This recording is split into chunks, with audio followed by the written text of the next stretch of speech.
Well, Heidi ho, chat. We're waiting. We're waiting over here. What's going on, Sweat Dog? Yeah, we back on a completely different channel, by the way, or on a different stream. I don't know what's going on, but it is what it is, right? I love it. I love it. We had a really good, strong opening with people coming in, and then all of a sudden, YouTube's like, boop.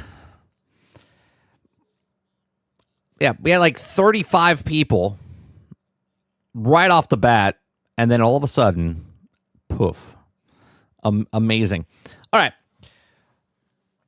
I saw what Krabby said. Krabby said, Arc Raiders is not a looter shooter and not meant to be played like one. The higher the tier weapons, the better the base, but not universal part. Yeah, we'll talk about this because we were having a conversation last night. And people were like, oh, there's going to be power creep and stuff like that. And we were talking about the reset for expeditions. And I watched a video this past weekend talking about how Arc Raiders, they started to see the light. They're like, I don't know if I'm going to reset for expedition. I was like, right? I was like, I saw it before we even played one freaking minute of this game. When they talked about expeditions, before we even played the beta, they were talking about expeditions, saying how they could make people reset and stuff. And I was like, it's not going to be worth it. If I put 100 hours into this game and I have all my skills leveled up, I have all the blueprints, or I'm working towards getting all the, let's say I have 50 blueprints of the 68 that they have. Okay. I'm not going to reset my character. Okay. Because it would be dumb to do so, because now I'm just negating all the time I have spent in there, especially if I'm a person that wants to try to get everything. Just enough says Twitch is up. Let me see if Twitch is up. I had it up, and I don't know if it's back up.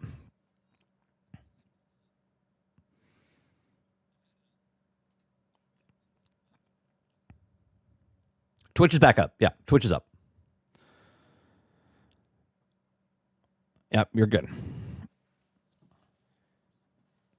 Yeah, I don't know what's happening with YouTube, but it could be my internet connection. I don't think it is, but Eclipse is over on Twitch. I can see both chats. So let's bring up the first story, right? So Arc Raiders' basic weapons are way too strong, and it's starting to overshadow even the legendary guns. Here's the fundamental problem. Before we even get the article, I haven't read the article, right? If you guys like what we do here, we do this Monday through Thursday from 10 o'clock in the morning till noon Eastern. It's a holiday weekend, so we're only doing it Tuesday this week. But we just cover news stories, have conversations, and then I give you my thoughts and opinions, and then we get your thoughts and opinions. If you'd like to support the channel, hit the like button, hit the subscribe button. If you'd like to go above and beyond that, become a member as little as $5. If you're over on Twitch, you can become a follower, subscriber, all the stuff over there as well. All right, so the fundamental problem with Arc Raiders was it was supposed to be a PvE game, okay? From the base level, it was a PvE game, and it was a looter. It was Destiny, basically. Let's be honest, right? It was what Destiny is. It was a PvE game, and you're going up against the Arc. But as they were developing the game, they decided that it just wasn't as fun, right? For whatever reason that is, now people can take that for what they want, and that's why they're like, well, PvP makes it better. There's something more than just making it PvP makes it better, right? But because they made it PvP, remember back in the day when Destiny first came out? I don't know if any of you watched me back then. Maybe Dupless, maybe El Dente, maybe one or two others, okay? I used to always talk about how Destiny needs to separate the PvP weapons from the PvE weapons, okay? Because if you nerf something or buff something on the PvP side, it would hurt the PvE side. And I was like, you just separate them. Just make them two separate games, or like the perks or whatever, two separate. Because what happens is you start nerfing weapons or raising weapons or buffing weapons, and some people get certain weapons and some people don't get certain weapons. Arc Raiders, because they fundamentally changed from PvE to PvPvE, from the base level, the guns were supposed to be PvE.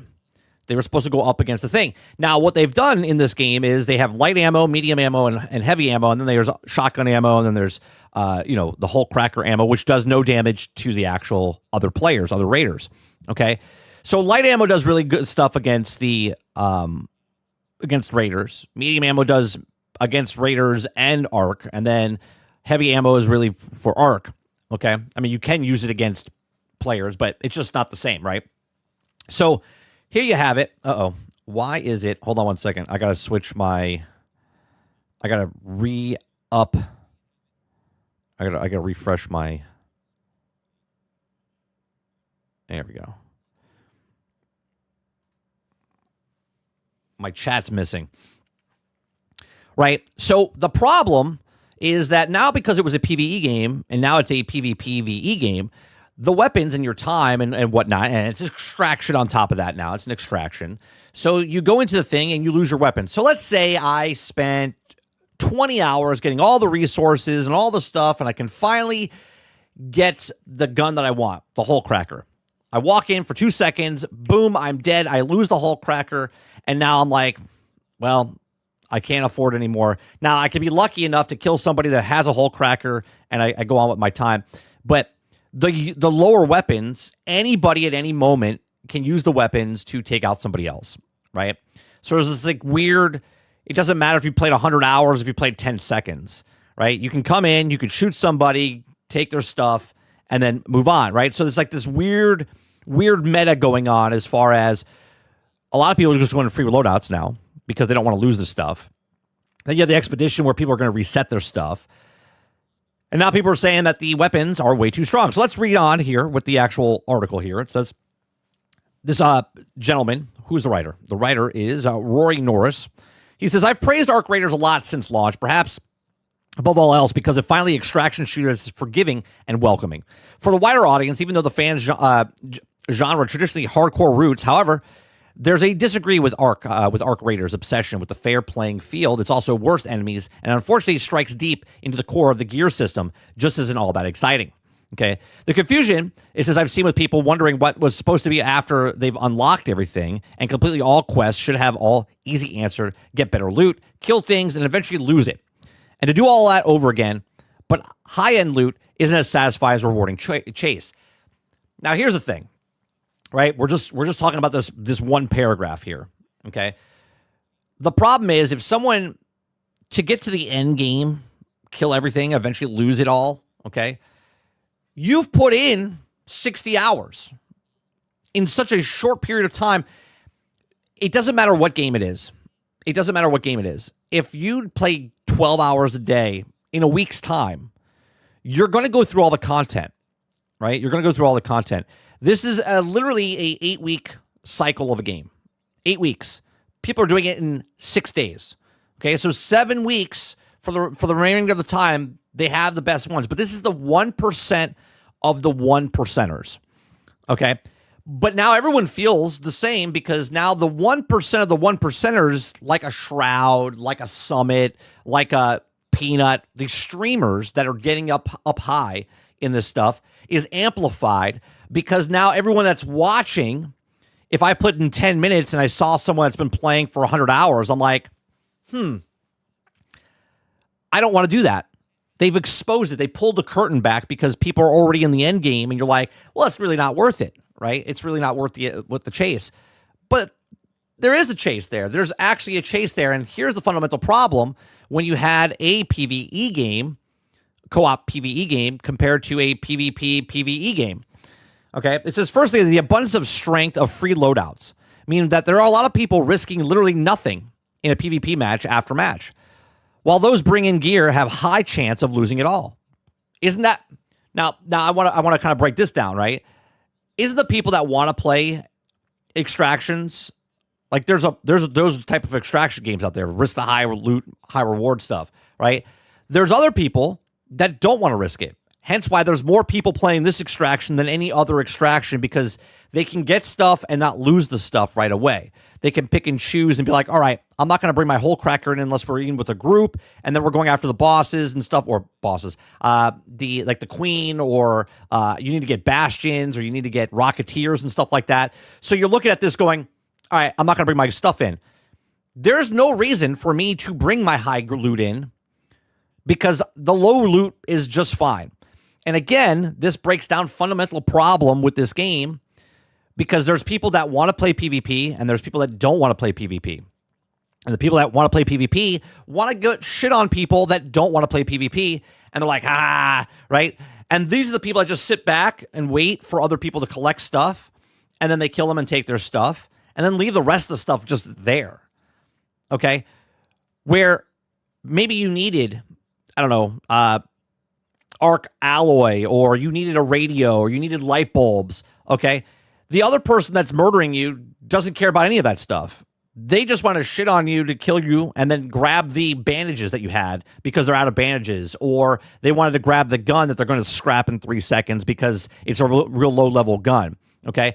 So they're killing you because there's no points, like, as far as an incentive to kill somebody besides seeing what kind of loot they have. But a lot of people are coming in with free loadouts, so they don't really have that good of stuff. They're just trying to get material so they can do the quests. And there's, like, this fundamental broken aspect of the game because half the people that don't want to play PvP are just trying to complete quests that these 1%ers already did.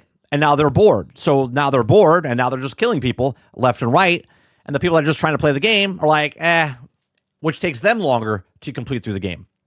It says on the flip side, okay, it says, firstly, the abundance of strength of free loadouts means that they also, PvP match after match, while also bring the gear, have a high chance of losing it all. On the flip side, there's also no reward for killing a player. That's right. There's zero reward of killing a player. You're killing the player because you want to see if potentially they have a better thing that you already have, right? It's the grass is greener on the other side syndrome. And if they don't, you're like, oh, well, right? Who's using a free loadout because they don't really have any loot worth taking? So you see this is a lot with people on the sidelines when fighting elite arc, like a monarch, waiting to backstab those who actually came prepared, right? So again, you have someone that's put in 20 hours, built up all the gear that they have. They have better grenades, they have better stuff. And then you have someone that just popped in, uses a stitcher, murders the person that's fighting a boss, so backstabs them, and then takes their stuff, right? So then that person's like, I'm not going to do that again. It incentivizes the person not to bring in something good, right? But this isn't the root of the issue. It says merely a consequence of it. What really is letting the loot system down is the higher quality weapons aren't actually all that much better than the common counterparts. So why bother? Well, you want the higher tier stuff so you can go up against the Ark, right? But the people that don't give a shit about the Ark, right? You've seen the clips out there. I don't want to fight the Ark, right? I don't want to fight NPCs, right? You've seen the clips of a lot of people, okay? The reason you have certain guns, again, light ammo's for people, medium ammo's for people in Ark, heavy ammo's for really Ark, right? The whole cracker with the shells doesn't do any damage to people. It's just for the actual bigger machines. That's the reason. The reason for these things, okay? But the mentality of these people that are playing the game is like, I need this gun because, like in Destiny, you need this certain weapon in PvP because this is a better weapon for PvP, right? So when it comes to best guns in Arc Raiders, you'll hear a Stitcher, Anvil, Vector, and also Hole Cracker mentioned every time in those. The Stitcher is effectively free, and the Anvil's Vector is also easily enough to craft, buy, or repair. And the Hole Cracker is an epic one, so only to be used if even remote, hard to come by and maintain. They only useful against Arc machines, not players. And that said, you can also buy one regularly from the Titan one. Yeah, sure, regularly if you have enough stash of money, so you can go buy one a day. Right? Once you lose it for that one thing for the day, it's over, right? If I'm a new player, or I'm a player that comes in just casually, not even a new player, I only play like 3 matches a day, an hour and a half. I come in on Monday, I'm like, I bought the Hole Cracker. I go into the first match, I die, lose the Hole Cracker. Well, there goes the rest of my afternoon because I was going to go farm the Queen, or I was going to get some Bastion parts. Well, I can't do that now. Now I have to I have to like do something else. I have to go do a different quest. Or I'm doing free loadouts now to get as much junk as possible so then I can sell that junk. So tomorrow I could buy another Hole Cracker. Okay. Let me see what you guys are saying so far as we pause here and then continue on the article. Let's see here. What people are doing in the kettle is wild. Whether it's macros or modded controls, it's also cooking when it's also fired almost at auto. They're also doing something with the shotgun, aren't they, Wolverine? Where they're doing like a double pump like they did in Fortnite back in the day. Eclipse says it's still a shooter. It's all about positioning and skills at the end of the day. Sarge says Destiny only dies something interesting when the player count is in the toilet. Constant bait and switch. Krabby says, yeah, if you think it feels bad to lose your stuff now, imagine if it's purples. Where a clear I win button, it would be really bad. Jesse says, everyone's crying about base weapons is so strong because low tier weapons grow up. If you don't like it, don't play it.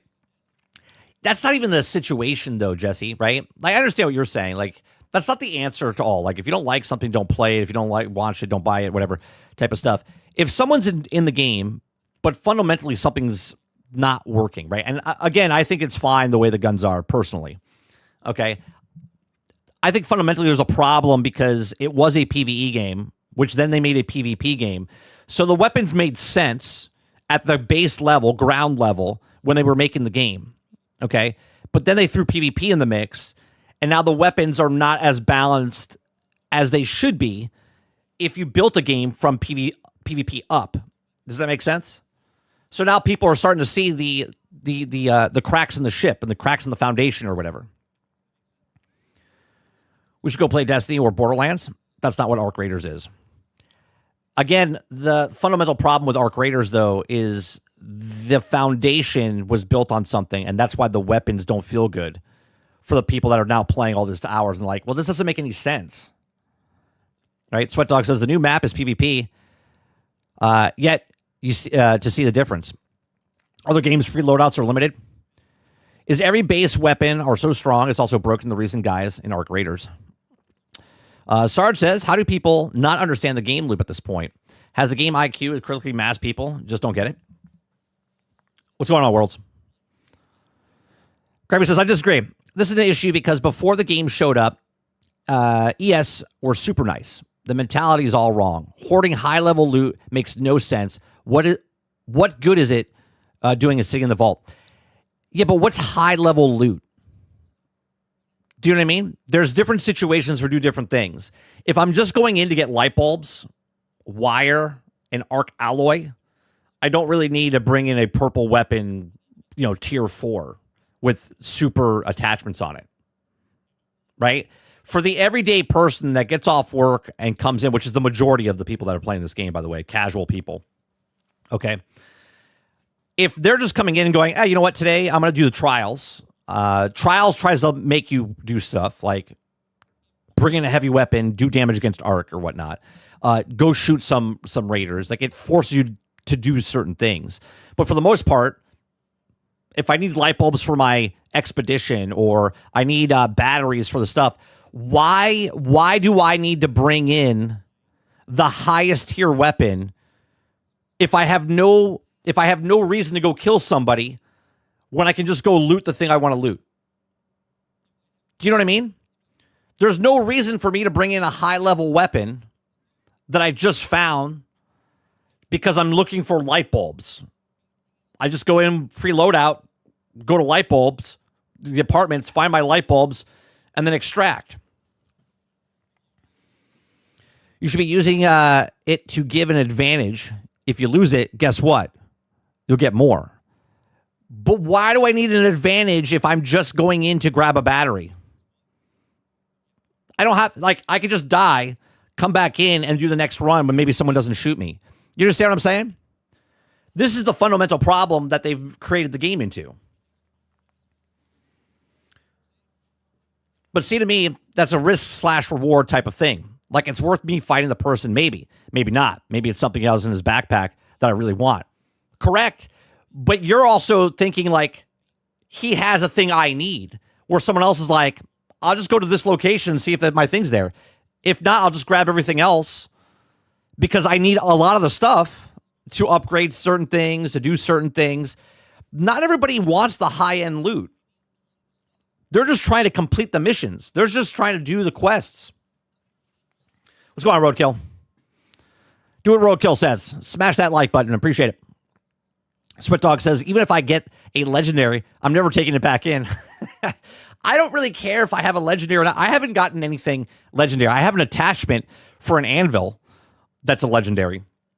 I've had 2 hole crackers, but for the most part, I have blues, right? I have blues.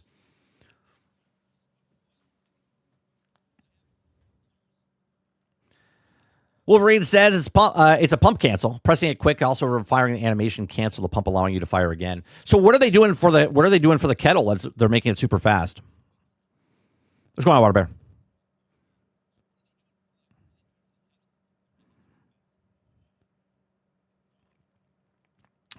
Let's see here. This is all going to be the feedback for Marathon. Bungie's seeing all this. We have something about Marathon as well. We're going to talk about a little bit later. I'm not sure what the article is. Krabby says people are grossly underestimating Marathon. I'm sure of it. Perhaps. Hey, look, the best thing about Marathon is that it didn't come out and it has all the opportunities to not make the same mistakes, right?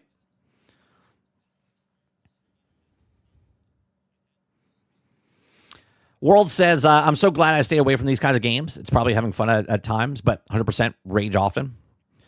Kylo says, I bought this game, played it for like 10 hours. I'm sick of it. I have no eager to play it anymore at all. Same with the friends who also bought it too. Well, let's see real fast. I'm not even too sure. What are we, like 3 weeks in now, right? We're like 3 weeks in. Let's look at let's see what's happening, right? It's pretty consistent right now, right? You got your peaks. So every Sunday, 462, 481, 449. So it says it's pretty average. So right now the dip is at 356 for a Monday. 386, 377, 356. So it's staying pretty solid right now. Yes, they have all their heavy hitters on the game, but they also literally neglecting Destiny for that game. They're not interested in failing. Well, I said, Krabby, I said that Marathon's coming out regardless if everyone thinks it's going to get canceled or so. I said, no. Sony needs that game to come out. Bungie needs that game to come out. Macros and modded controllers.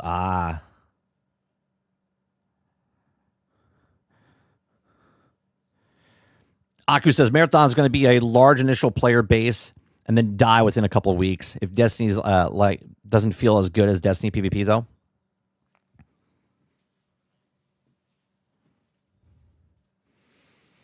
Sweat Dog says I enjoyed Arc Raiders. Feel people mourning are the ones that also have hammered the game and want legend gears straight off the bat.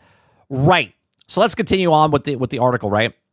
It says, when it comes to the best guns in Arc Raiders, you'll hear a Stitcher. Oh, I already got that part. It says, Wise also almost always rather take an Anvil, Stitcher, or Vector, or Pharaoh compared to a higher rarity, more expensive options like Offspring, Beniti, Tempest, or Bobcat. I haven't seen myself a Tempest or a Bobcat at all.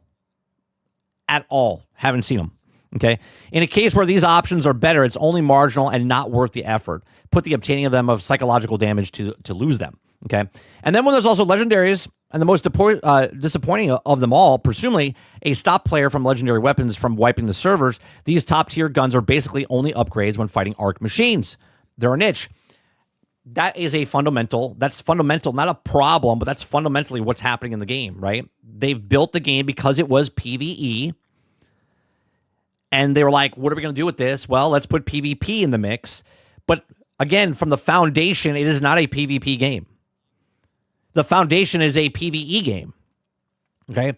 Hence why when you have a legendary weapon, it does damage against the PvE elements of this game. Right? Do you see the problem? People don't understand this because they think it's a PvP game. There's PvP in the game that they threw in, but the foundation of this game was built off of PvE. Hence why the guns, the loot that you have, that you're building up to, is to go do the thing, which is kill the bots. All right, it says, it's an interesting approach, having the most prestigious weapons aligned specifically for PvE, but it also means that the power of these items doesn't match the rarity of the effort put into earning them. All right? If everybody stops doing PvP everyone would have all the stuff and the game would be boring, right? If there was no PvP in the early game to stop you from getting the thing, right? You understand that the PvPs in the game to stop you from leveling up super fast so you can kill the Ark. But then you see clips of like Lyric getting a whole group of people together and all working together and destroying the Queen or destroying the Monarch or destroying whoever else they send you. Okay? Basically, the only reason PvP is in the game is to slow down the process so you don't burn and churn through the actual content super fast. Instead of the 1%ers burning through the content super fast, it would be 60% of the content would go through super fast. So PvP is put in the game now to slow down the people so they don't burn and churn through the actual content. Okay? It says, even with the new legendary battle rifle, the powerful isn't strong enough to make what we want to take down the Monarch. It's also going to get compared to using the Stitcher, Anvil, or Vector on repeat. Arc Raiders has also proven that the player's interactions, whether friendly or hostile, are the true heart and soul of the game. But it's also still an extraction shooter, and it's a good extraction shooter. But lots needs to matter, okay? It says, I think the only matter of time, perhaps after the first expedition cycle, until players truly feel the loot system has fallen short. Okay, when either they complete all the quests or upgrades and simply had enough of it, or the more focused climbing and the loot ladder. It says, my hope is that the epics get a slight buff to the overall lethally of the durability and give them a tangible edge over the lower rarity counterparts, just enough to encourage players to search them out and also use them in the field. I'm not asking for power creep. He says a map or mode with barrier to entry, such as a kit worth of also certain amounts of value, could also help avoid power creep against fresh raiders. Okay? If you do what this person's asking, you're going to have this happen a lot faster. Okay? Right now, because the guns, because I could come in and use... I find in the locker, I find an anvil, level 3, just common, level 3, right? That might give me a little bit of edge over someone that I sneak up on and kill them, and then all of a sudden they had a bigger weapon on them, right? But what happens is if a person has this weapon that does this much more damage than this other person that just comes in, these people will never get anywhere, and these people will just keep getting richer, per se. Do you understand what I'm saying? Right? So that's why the damage shouldn't be a thing, but the durability should be a thing. But the durability also reflects on, we saw that sheet last week when the guy who did all the numbers. And what was the gun? The Stitcher was like the most viable one because it was the cheapest one to repair and also did the most damage over time, where the other ones do damage, but it also diminishes super fast. So they could change the durability so they don't break as fast. But the power and stuff for the actual weapons, again, remember, this game is a fundamental game that was built off of PvE, not PvP. Right? So this is going to be a problem. This is going to be a problem going forward. My biggest problem with this game, okay, is that the nerfs and buffs that are happening while the season's happening. Okay, and I'll get to that in a second. Let me see what you guys are saying. Sweat says, I feel like why me, 30, and Luke still playing as that we just popped in when we can try to actually do guests. It's also a bonus if I can get something good. Right. You just jump in. It's a very casual type of game. This is why interest. Last night I played like 3 matches after I got off stream because I haven't played in like 5 days. Right. So I jumped back in. Dolphin was in there. We started playing a couple rounds. The first match we got in, we got destroyed. We literally got in. We ran maybe 50 yards. And then we shot at arcs. The arcs started shooting at us. We got pinned in a little toll booth, and 2 players came up to us and shotgunned us in the face, and then we were dead. I was like, oh, okay, well, have fun with the freeload. I didn't care, right? But we played like 2-3 rounds, got in, got a little surveillance ball core from one of those drop pods, and I extracted. So I need one more of those things, right? So I was like, mission accomplished. I wasn't in there trying to murder everyone to see if they had one on them. I know where that thing is or where it potentially could be. I either look for the ball or I look for the down pods on the ground, get the thing, potentially, and then get the hell out, right? I don't need to have a high-powered weapon to try to shoot somebody to get it. I'm just trying to do my mission. Waterbear says, 30, I believe they should have stuck with PvE. It was never meant to be a PvP, Sarge says. The devs said that themselves, and they also said the PvE was boring, so they added PvP. I think they added PvP and said they added to make it more fun, but I really think that the game was lacking content and they had to put PvP to slow people down. Because if I could just run around and just collect everything I need, I mean, even look at the first event when Stelis Montes was coming in, they didn't know how fast people would find the stuff to submit to unlock the thing. It was 13% in the first hour. So they diminished it by like a hundredth of a point, or hundreds of points, sorry. So it went from 13% to 1%. And it took like, I don't know, 2 days to actually finish it now. Waterbear says they just take on the subject. Balancing PvP inside of PvE is going to be extremely hard going forward for them. Players will also get sick in finding the legendary type of weapons and only get a shot. Well, I'd like to make a conversation here, Water, right? What happens second season when you're going back in and you're doing these same missions again? You're doing the same quests. You're going up the same skill tree. Yeah, you can do different things, okay? But everyone's gone up the skill tree and they know what's the best route for everything, right? That's a YouTube video, okay? We're going for the same guns. We're doing the exact same stuff. You're going to see a massive drop off the cliff because the people that reset for Expedition are going to be doing the exact same thing over again for, 5 extra points in a skill tree, perhaps?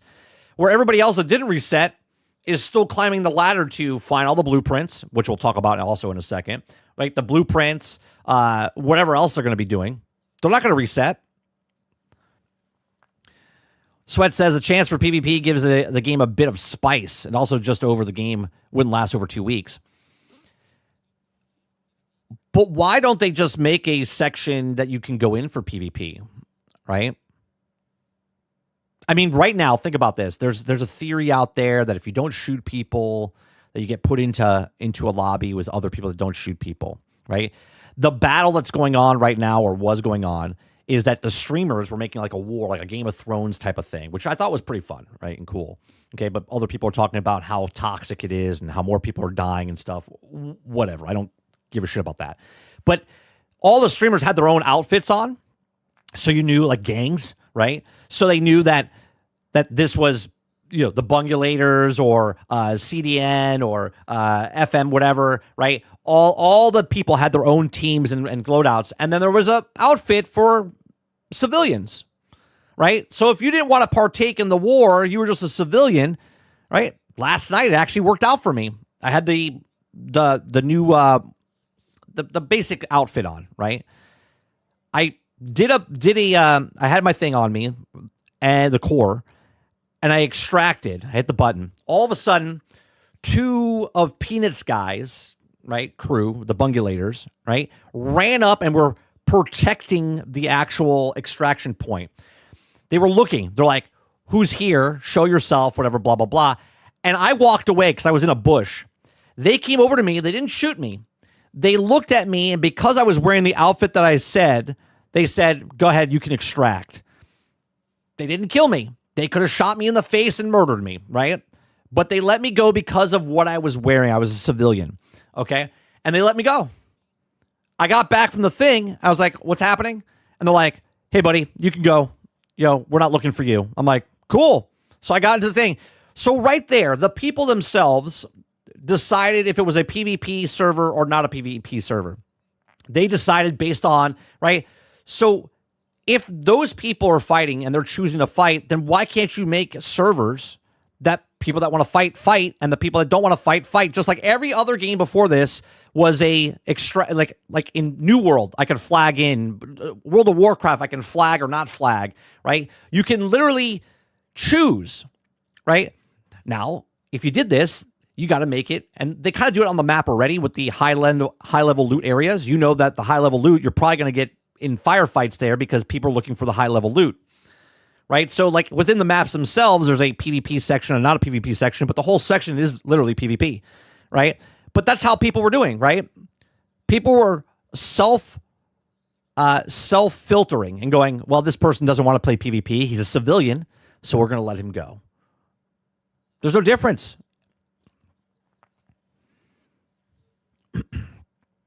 Krabby says Bungie's video VDoc today. Just saying. Oh, is there? Well, I mean, Helldivers 2 has been around for a while. For me, I've enjoyed it. Is it perfect? No. But I'm happy to where the game goes and also what it brings in the new updates. And I want Santa hat for my chicken. Sarge says, have you ever had a PowerPoint presentation from colorblind person? It's hilarious. That thing that we looked at last week was kind of sort of like that. Aku says PvE would have come out to a larger audience. Yeah, but people would have burned and churned through it so fast. I mean, I'm still doing stuff. I'm on mission like 29 or 30 of 68, but I'm also getting murdered as I'm trying to do my stuff, right? If there was nobody stopping me from doing my stuff, I probably would be done with it already. Eclipse says, I just feel like the game was PvE. It would be Helldivers, and I could just go play Helldivers if I want to do that. Yeah, you're not wrong there, right? You're not wrong there. My skill tree will most likely stay the same. Right, unless you want to experiment and be like, oh, I'm going to go up this different skill tree.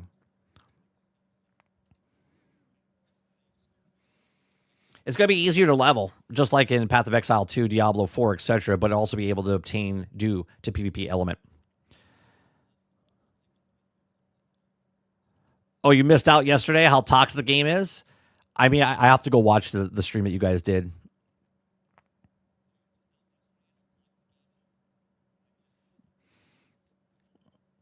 Imagine gamers having more integrity than journalists. Yeah. I think the game would also be boring if it's PvP or PvP only. The blend makes it good. I agree with that, Just Enough. I agree with that. Or Robert Jones, right? I do agree with that. There is something, again, I know a lot of people don't make this comparison, but I make this comparison all the time, is that it is Sea of Thieves. Sea of Thieves is like Arc Raiders, right? Sea of Thieves is not an extraction, but technically it is, right? Because you're trying to get the loot. Well, Sea of Thieves now is not as much as it was when it first came out. But Sea of Thieves is an extraction, okay? You're going on an island, you're grabbing your loot, and you're trying to get it back to base before someone steals it from you, right? Now, think about this. Look at PvE mode, which is the Safer Seas. In Safer Seas, people are still playing Safer Seas, and people are still playing the regular Sea of Thieves game. People are still murdering people and having PvP fights and stuff like that. But they have a Safer Seas section, which is up until level 40 or whatever. And then if you want to continue past that to become pirate captain or whatever, you have to go into the regular game. But then even then, you're still getting your stuff. This game sort of does that, right? Where people play it. And obviously, as people are leveling up, they're going to Stella Montis or they're going to Blue Gate. And there's less PvP happening on the dam, for instance. Still there, but less of it. Okay? And because there's less of it there, it's sort of like being in the game where if you made a Safer Seas, for Arc Raiders, per se, would it ruin the game? I don't think it would. I think it would help people to get to a certain point, but you can't get certain weapons in that drop, right? If you want to get the high-end material or if you want to get the certain weapon blueprints and stuff like that, you're going to have to go into the regular match. But maybe these people that want to sit inside of this box of the Safer Seas of Sea of Thieves, or if they made a Safer Seas inside of Arc Raiders, those people don't want to partake in the higher-end stuff. They just get off work, want to play a game that they have fun in, and that's what they want to do. So would it hurt if there was a PvE inside this game? I don't think there would. It's not hurting Sea of Thieves. Sea of Thieves still has people inside the thing. There's 18 people on that server, right? 18 or 24, something like that, right? There's 18 people in this as well, or maybe a little bit more, right? It's the exact same thing. The parallels of both these games are very similar. And I think down the line, there will be a PvE in this game. Because would you rather the PvE guys leave because they don't want to get killed by the PvP, or do you want to make a space for them so they still play your game? From a player, you're like, well, I want PvP. Well, you have PvP against the people that want to play PvP.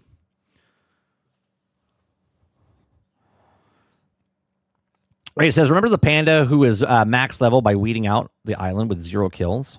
I don't remember that. Okay, it says, do you think we get 100 hours out of a game if it was worth $40? Do you think we get 100 hours out of a game if it was worth $40? Yeah, I played $4 for Minecraft. You want to know how many hours I have into Minecraft? $4 for Minecraft 12 years ago. I have like thousands and thousands of hours inside of Minecraft. What do you mean? Do we think you get 100 hours out of a game if it was worth $40? That's for the person that's playing the game to decide.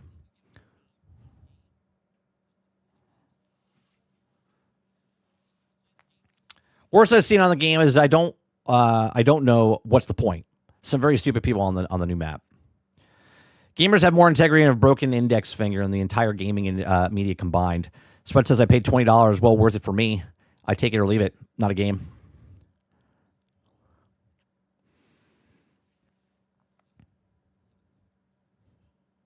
I have over 1,000 hours in Marvel's Avengers as well. Water. Saint says Destiny has PvE and people still want raid gear without raiding. Well, that's retarded, Saint. Obviously, if you want the raid gear, then you have to go do the raid. And if you want to go do the raid, then you have to step out of your box. Again, safer seas. You want to get level 40. If you want to become pirate captain, I can't become pirate captain in Sea of Thieves unless I go into the regular game. I can get up to the point.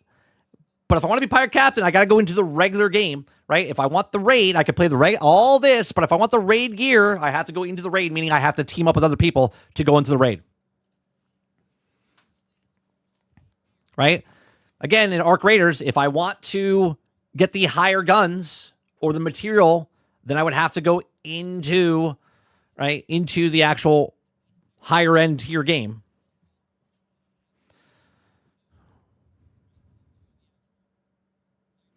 You know what, Mike? I think I'm starting to think of people just like to complain.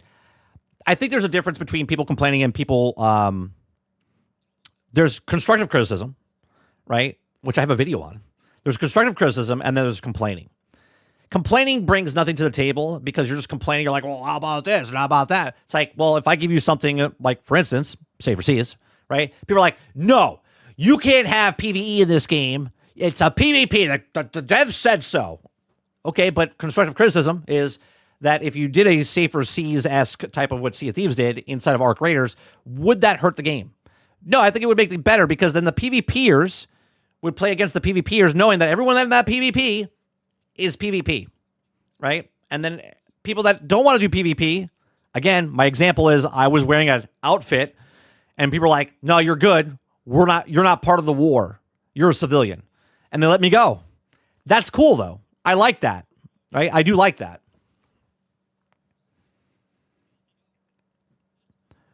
After says, didn't stream the daily grind yesterday. Is everything good? Yeah, no, I had to do basically what happened is a quick summary.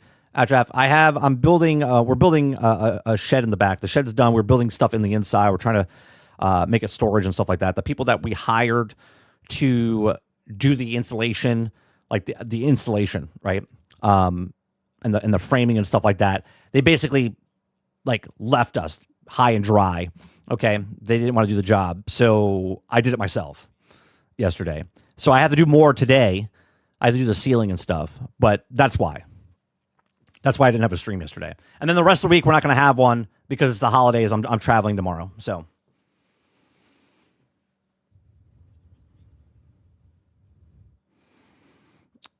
Sweat says, but do you think that they'll have a PvE event where all it takes is one big arc and also the raid system you get in Destiny? I do believe there's going to be an event where you go up against, or maybe it's not just up against that one boss, Sweat. Maybe it's an event where, sort of like they're doing with trials and stuff like that, where we all have to team up to go up against the Monarch because you need to kill a certain amount of Monarchs. So you all kind of work together.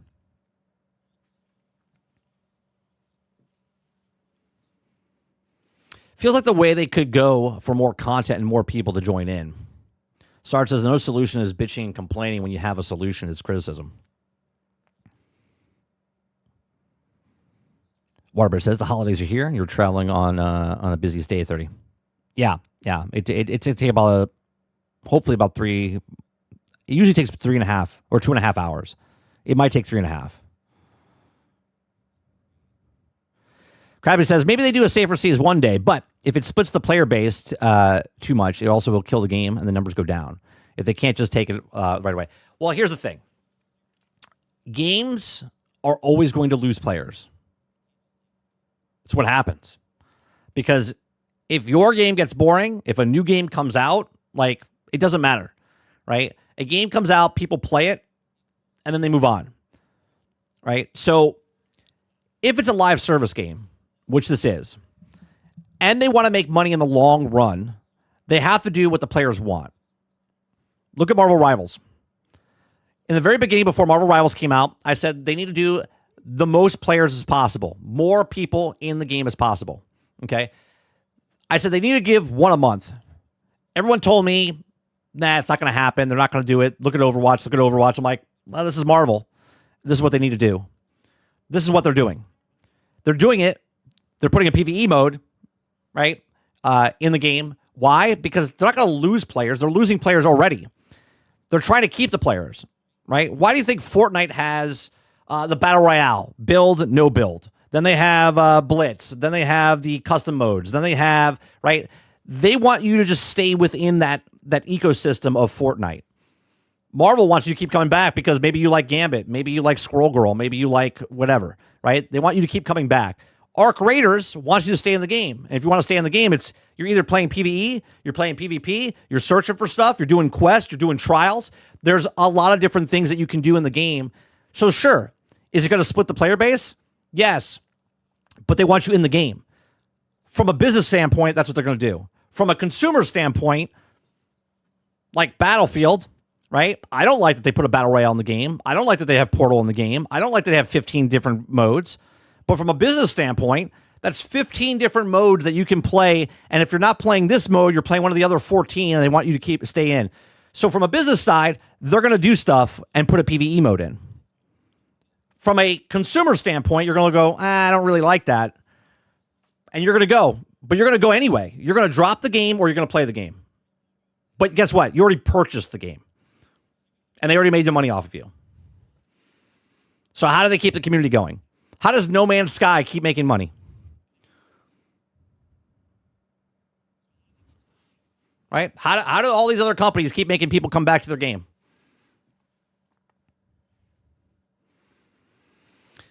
Saint says the negative side effect of PvE, I think, would be less players for PvP players to prey on. I'm not sure. Fine line to walk. But here's the thing. PvPers want to... Do you know why Summit and Peanut and all of these people like going up against people in PvP? They like the matches that there's people fighting each other. If a person is PvE, you're not fighting me. You're literally just murdering me.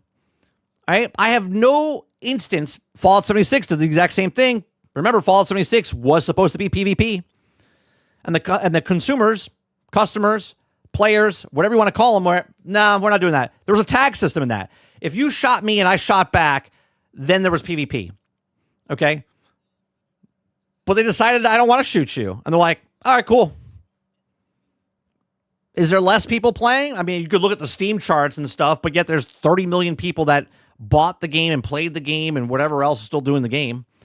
Every time you go to Fallout 76, there's still plenty of people playing the game. Saint says, didn't Sea of Thieves try a PvP mode? They did. And it was very successful. And then they stopped doing it because they took them out of the game. They separated them. And everyone that was doing PvP was over here. And these people are having a free reign. So then they brought them back into here where now if you can flag for PvP and you dive under and you come back up and you start fighting other people that are flagged for PvP. Right? So they didn't have to have two separate servers and stuff. They were just having them inside the actual game itself.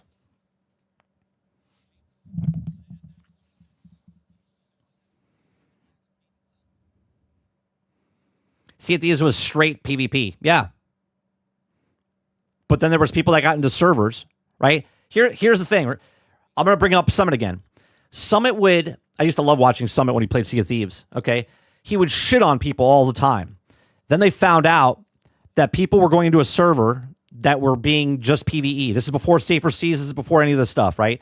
So people would play, PvEers would play, and then they would invite people into their PvE server. So then they would all just be like peacefully playing in their own server. And Summit would find someone and go, hey, I found a PvE server. He would join and then murder everybody into the thing, right? That right there is the fundamental of what PvPers look for. They're not looking for other PvPers. They're looking to shit on people that don't want to do PvP. Right? That's what they're looking for. These 18 people in this server were just happy doing what they're doing, and everyone's like, we got to fuck them. We got to screw them over because they're having fun without doing PvP. Right? Same people. Right? GTA Online, same exact thing.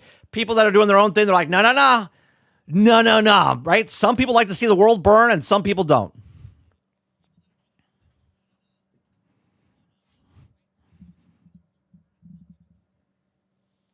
Then they're like, hey, we're going to do a Safer Seas.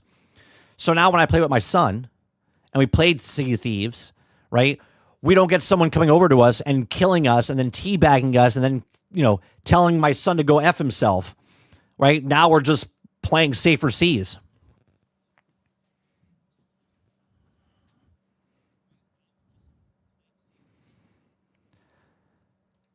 So what you're saying is PvP is like a bad gang. It jumps you, and it's just like that in World of Warcraft or Albion Online or whatever it is. You have these Zergs, as people call them, or gank armies, as I call them, right? Where all of a sudden you're minding your own business. You're like chopping a tree down, and all of a sudden a Zerg wave comes through, just people that PvP, and just murder everything in their path. They don't care if you're friendly, you're not friendly. They're just going to murder you.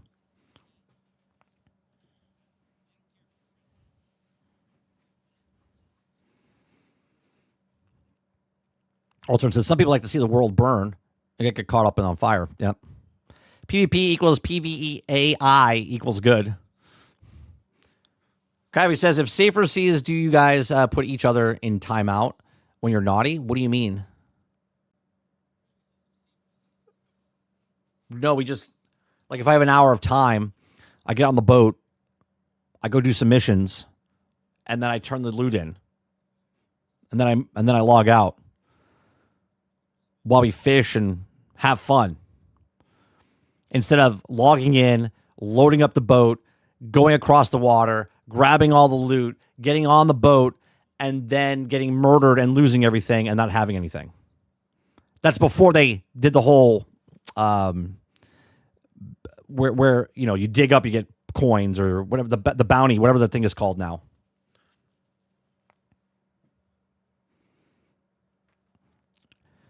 All right, so let's talk about real quick more of Arc Raiders, right? Where what was I going to talk about? The actual skill tree and stuff, right? I'm pissed off that in first season here, right? We had 8 weeks to do what we wanted, right? We had 8 weeks to go up a skill tree and go up a certain path, but because of YouTube, and YouTube's like, hey, you want to go up to the right side, which is I think the red one. To get to the stashes. So when you find these stashes in the world, better loot's in these stashes, right? That was a goal. That was the carrot on the stick for me, where I was like, okay, cool. And I would run level up as much as I can so I can get to that point of the stashes. But about a week ago, they nerfed it because the 1%ers, right? And this is not a slander against them, but the 1%ers got up there and said, hey, we got the stashes, and they found the better weapons and the more materials or whatever else in these stashes. So now the company decided, or the developers decided to nerf it. And I'm like, dude, that is the biggest problem for me with any developer, any studio that does this. If you have a short window of time and say this is the first season, and you have something over here that people found out that was broke or buggy or overpowered or whatnot, and now you're changing it, where other people fundamentally changed their course and started spending the skill points that we can't reset by any means, okay, except for the expedition at the end and decide if I want to, right? So now I'm halfway through the bar, and now you've changed it. Well, now I'm like, well, I'm not going to go the opposite direction anymore. I've already established 32 points in the 36 things. So now I have it, but now I can't use it because you've nerfed the actual thing. This is fundamentally a huge problem, which if they did this now, that means personally, I'm not going to try to go up anything or do anything first. I'm going to wait for YouTube to figure it out. And then I'll be like, yeah, okay, I'll do that. Okay. Because that is a waste and not respecting the player's time. Okay. Right. Because I was going up this thing to go, oh, I'm going to open these stashes, but now I can't open I can open the stashes, but there's no point to open the stashes anymore. You've nerfed it to the ground where the stuff is not as good as it was before. Right? That's what I don't like. Give me a way to respect my thing. Make it cost money. Make it cost $100,000 the first time. Make it cost $200,000 the second time. Okay? But because fundamentally, the expedition is to make you change your skill tree. But now you've nerfed something in the first season. See, if they told me by the end of the season they're nerfing the thing, I'd be like, oh, well, maybe I should respect then. Maybe I'll use the expedition and change it. And because the next season I got to change anyway, if I choose to. But they've forced me to not care about it now because they nerfed it into the ground, right? That's what I don't like. Right? Nerfing something way before it's over.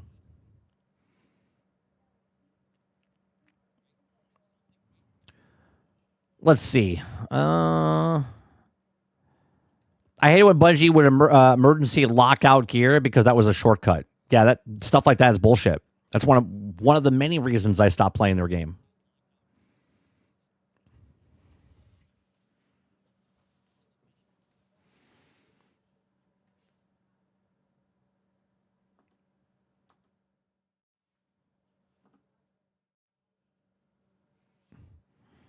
All right.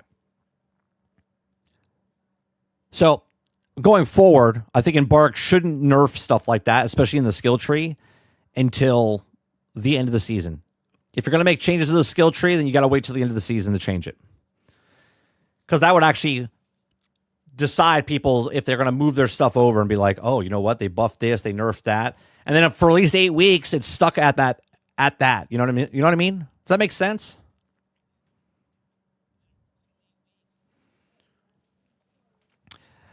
Krabby says they may need to buff it a little because they also heard that the skill tree is actually kind of weak. The locker perk made it worth the spec. Well, here's the thing. It's called testing. They could have tested this before the game came out, and they would have known if it was too weak or not. But again, regardless if you love the company or not like the company, testing would have figured these things out before launching the game.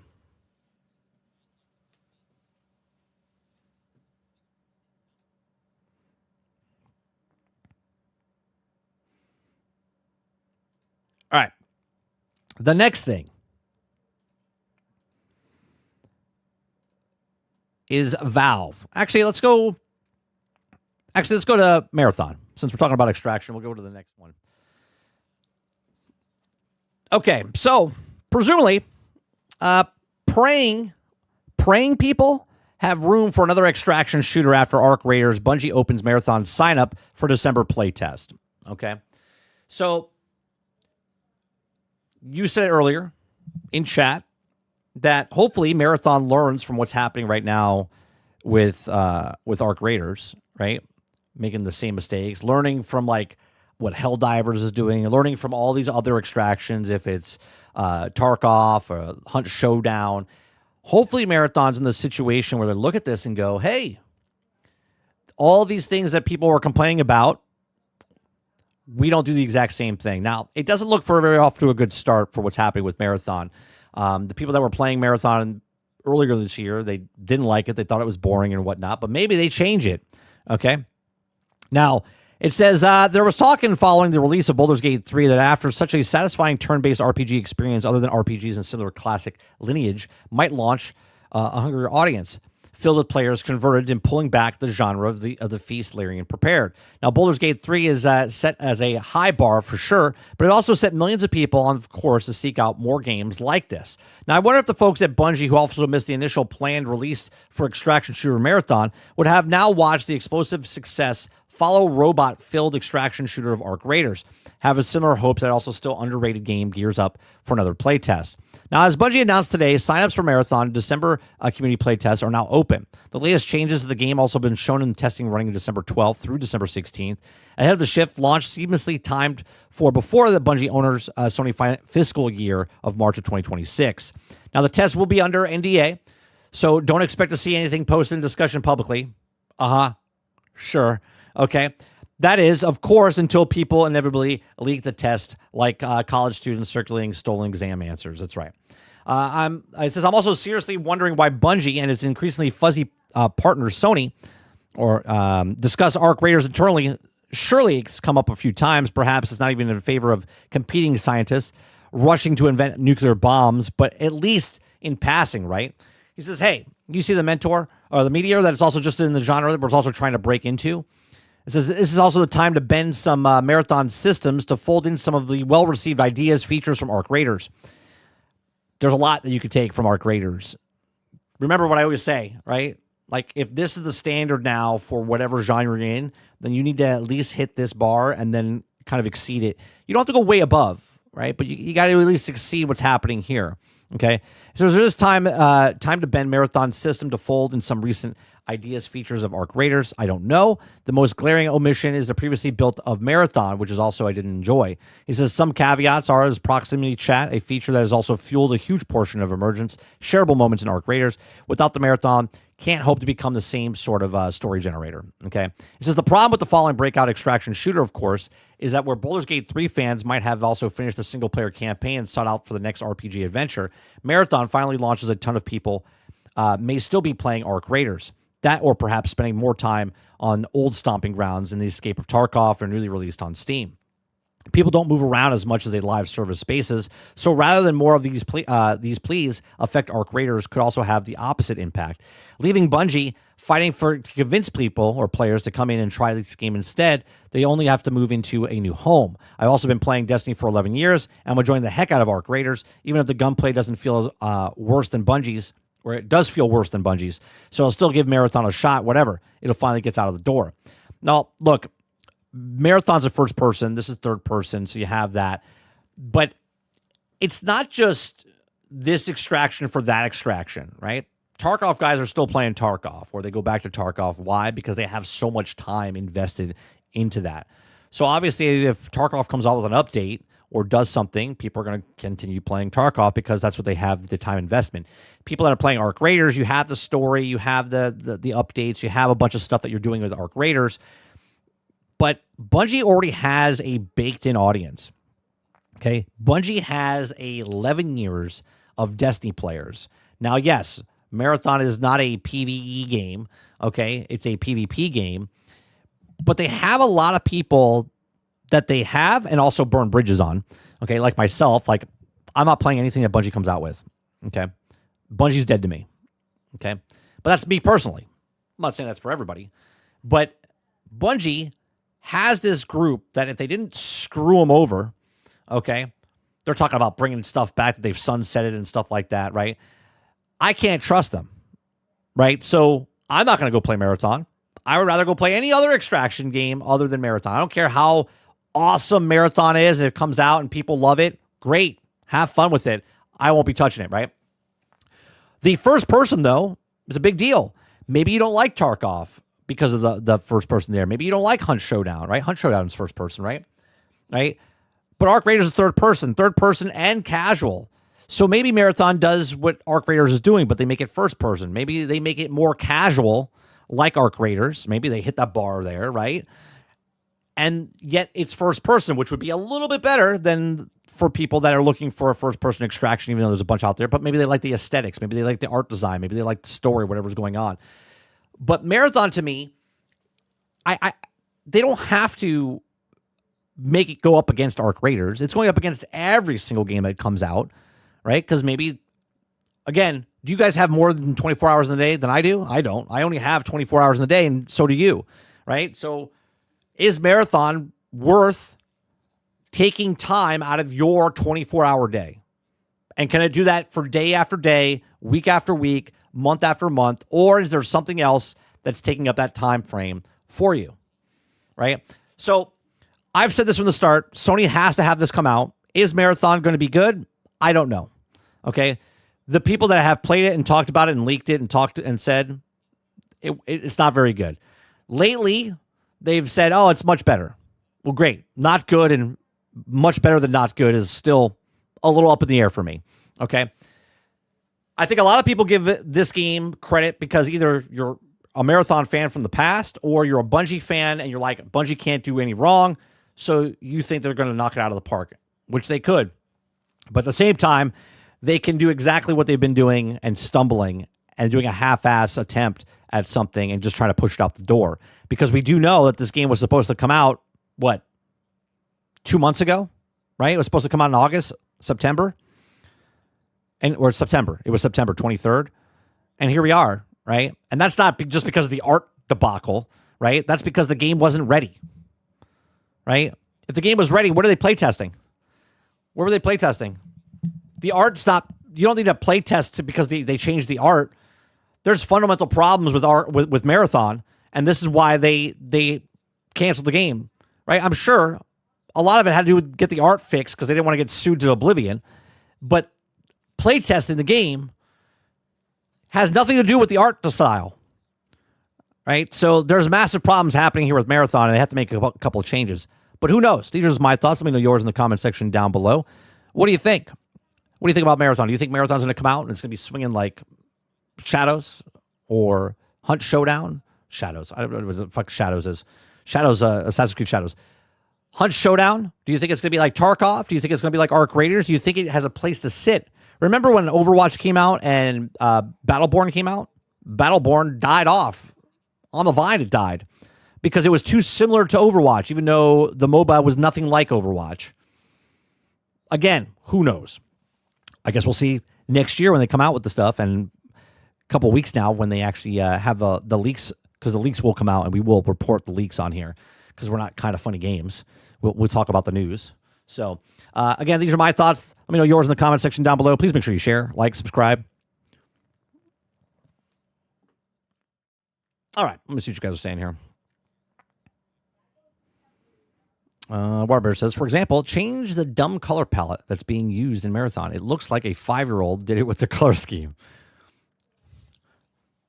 I mean, I don't care the way it looks. I think it's not very appealing to me, but at the same time, that's not the reason I'm not playing. I just don't like the company. So they can make it the most visually beautiful game in the world, and I still wouldn't play it.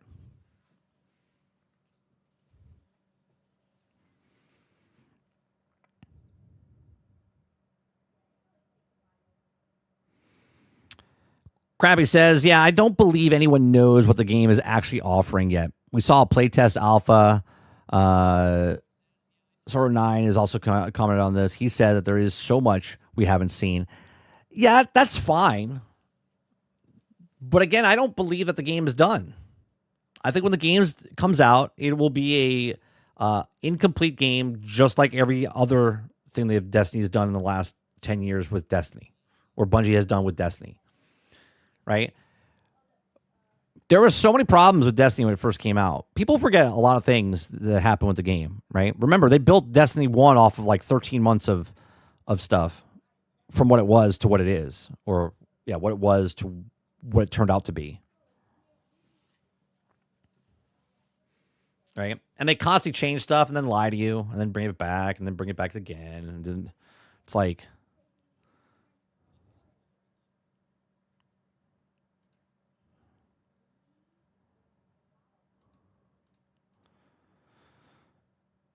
All right, the last story here.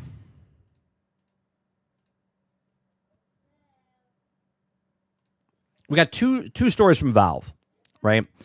We got the story of that Valve makes almost $50 million per employee, which is absolutely insane. Okay. And then we have Valve Coder confirms the Steam machine will be priced like a PC. So let's let's do this one first, right? Let's do this one first, right?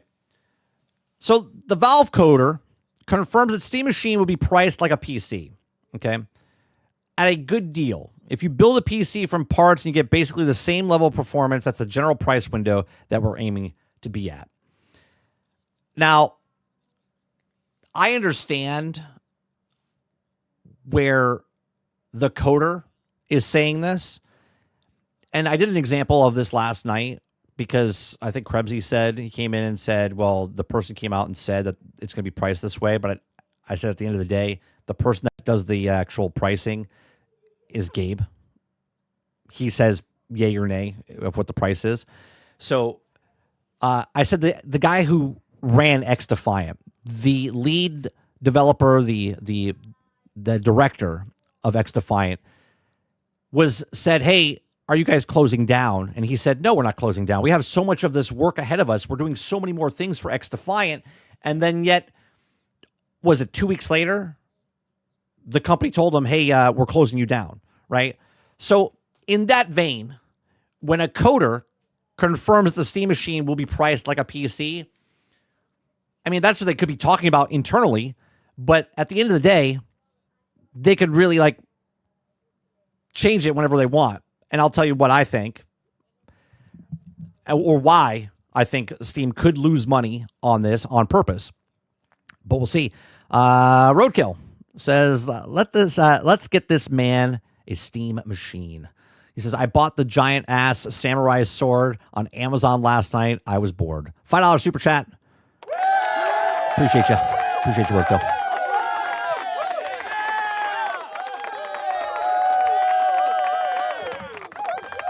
Eclipse says, was it a Black Friday deal?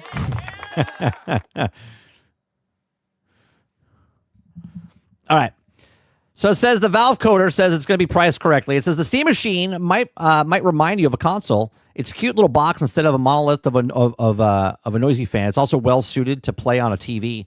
And if you don't have to build a damn thing yourself, it's like a Steam Deck that way. But it also might cost quite a bit more than Valve's celebrated handheld. Okay, Valve's coder confirmed on Friends Per Second podcast. He says, quote, if you build a PC from parts and get basically the same level of performance, that's a general price window that we aim to be at. Now, he also said on the podcast, ideally, it's a pretty competitive with also that we pretty good deals, but we also are working on refining it that as we speak. Right now, we just had hard time to have really good idea that also the price is going to be.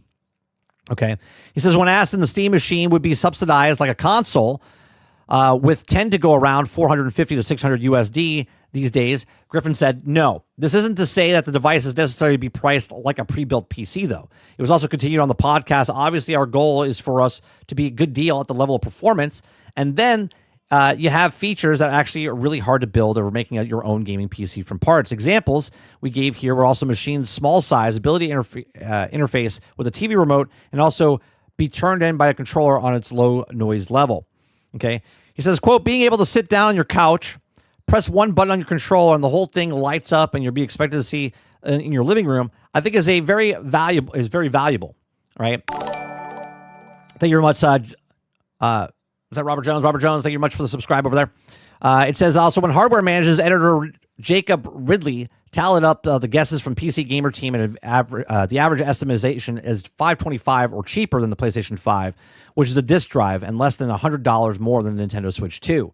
That said, the Steam Deck is undeniably a bargain given that the factor performance. So maybe Valve's definition of a good deal involves taking the price somewhere in that ballpark.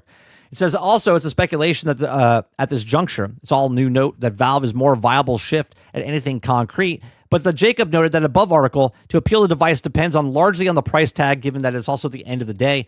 The mid-range PC is a novel package, and you get a 5060 built in at $750 to $800. So Valve can't go much higher without dooming the Steam Machine's concept for another 10 years in purgatory. So I've already said why I think this is going to be around. I said $399, $499. Now, obviously, I'm going lower, but I'm going lower, and my thought process is because we read an article, I want to say it was like 5 or 6 months ago, which is a new article coming out, which is talking about Valve makes $50 million per employee, ranking in more than cash per person than Google, Amazon, and Microsoft gaming giant. 350 employees on track to generate $17 billion this year. Okay. The reason that Steam, okay, and this is my justification of why I think it's going to be cheaper than more expensive. I think they will subsidize it. Okay, I think they will subsidize it because, okay, if they get it under the price, then they can show that PlayStation and Xbox and all these other guys that, look, if you make a better product, it will sell. If they do $399, $499, okay, around the lower end one. I don't know what the higher end one's going to be, but the low one's either going to be $399 or $499, right? And then the other one could be, higher tier. I believe because they make so much money, because they have Steam, okay, because they have Steam, and Steam is so profitable, and that because they're not a super mega corporation, I mean, there's 350 employees, okay, I think they can subsidize it to get people, okay, into the ecosystem. Now, the ecosystem, for the people that already have PCs, might not buy this because they already have their library and they already have a powerful PC. But for the people, for the convenience, that are in this mindset that consoles are better and they made it look like a console, act like a console, even though it's a PC. But as he said in this article, where you just sit down on your couch, hit it up on the start button, and that's amazing. That's the value that they were talking about, right? Right here. Okay? This quote right here. Being able to sit down on your couch, press one button on your controller, and the whole thing lights up, you've expected a thing that's also in the living room, I think that's very valuable, right? That is very valuable. It's valuable for Steam. It's also valuable for you because it's convenience. You're like sitting down and you're like, okay, easy to, right? Everyone thinks like a PC is so complicated. I got to do all these things. And you're coding something, okay? And you're not. Okay, you could buy a pre-built, you could buy a whole bunch of stuff, right? Make it super simple for yourself. You could take your PC and hook it up to your television right now, okay? But they're making it look like it's supposed to be in the living room, which is huge, okay? So could they price it high? Sure, because they're taking the PC and moving it to your living room in a customer form factor. But because, and let's read this now, right? So Valve's owner of the Steam platform, maker of the Steam Deck, is one of the most effective companies in the world. Researchers firm, okay, and the market analysts post on X that Steam's platform alone has already made $16.2 billion in revenue, with some suggesting that the company as a whole will hit $17 billion in 2025. The company employee count between 2012 and 2021 averaged around 350 people. According to some estimates, this means that the gaming company is making almost $50 million per employee, okay? Note that the values of estimate based on research firms and leaked data, since Valve is a private company and not compelled to release the data about the operations. Nevertheless, the numbers track with previous information. Wolfire, the independent game studio that sued Valve in 2021, said that the company had around 360 employees, as noted in The Verge for comparison. In the same year, Microsoft said that the game company had an estimated revenue of $6.5 billion, meaning that roughly bringing in $18 million plus per head. Okay, those figures could also still be doable in the amount that the employees are leading and the companies are making. According to the visual capitalists, healthcare company called Mixon, revenue per employee leader is also the only ranked $8.2 million per employee. Tech company employees are also less impactful for revenue, and Apple is making $2.4 million per employee, and Meta, Facebook parent company, is bringing in $1.9 million per employee. Valve itself is aware of this. Its publicly available handbook of the new employees, PDF, first printed in 2012, states that our profitability for employees is higher than Google or Amazon or Microsoft, basically combined. And we believe strongly that the right thing to do in the case to put maximum amount of money back into each employee's pocket. The company claims that it was also the best compensation package in the industry. We also see that leaked data shared at The Verge, which also shows Valve spent nearly $450 million on employee salaries, which is a weight average of more than $1.3 million per employee. Now, the company likely achieved it because of competitively privately owned corporation, beholden to neither stockholders nor private equity. So its owners, such as Gabe Newell himself, plus the other partners, can also focus on long-term viability of the company instead of pushing them to maximize returns and expenses of gamers and publishers. It's also a unique, flat company structure where everyone works on as the team members, and also no managers or C-suite executives.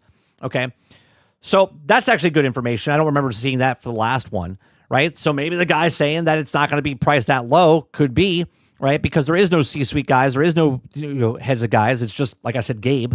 Okay.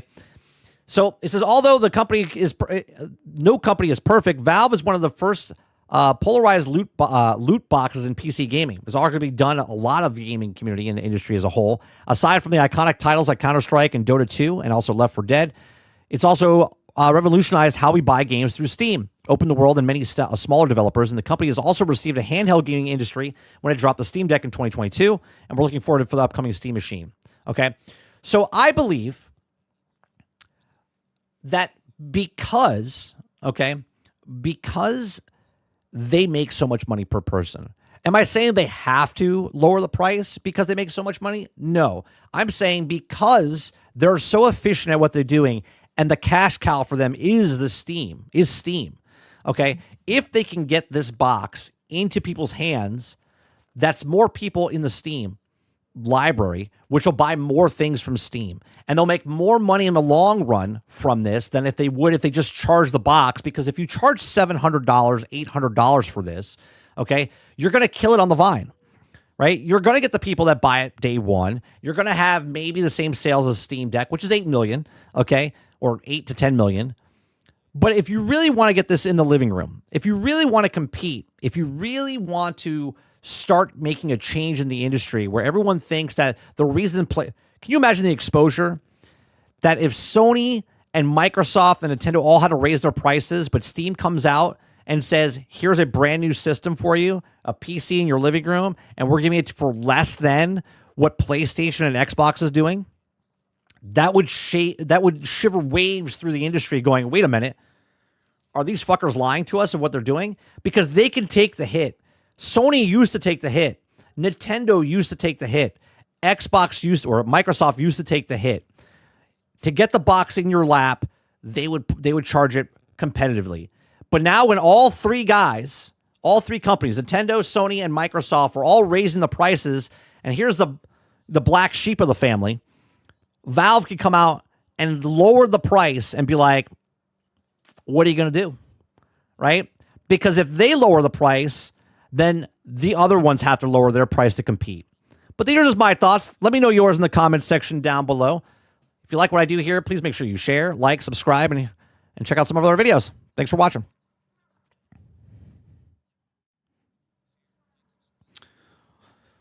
What's going on, PS5 Blows? Appreciate it. What's going on? Who else is here? Anybody new? Krabby says, I wouldn't count on good prices for anything. OpenAI is killing everyone.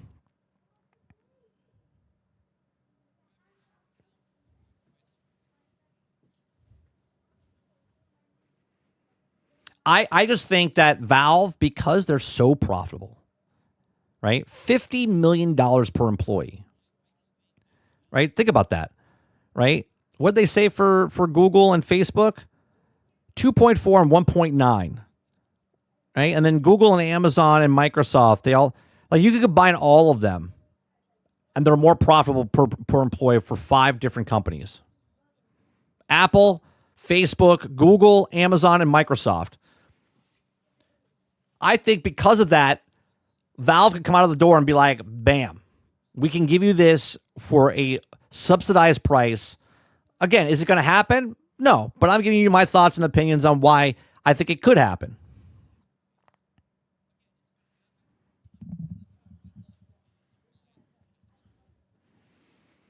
Valve sounds like some commies giving too much money to their employees. I hope you got my super chat. Yeah, I said thank you to you. What do you mean? I hope I got it. Hey, I got it.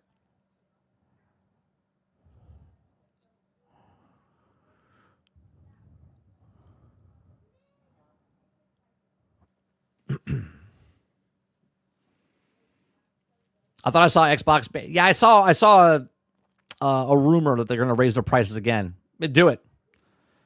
They literally are making people, because I just saw an article today about Brazil.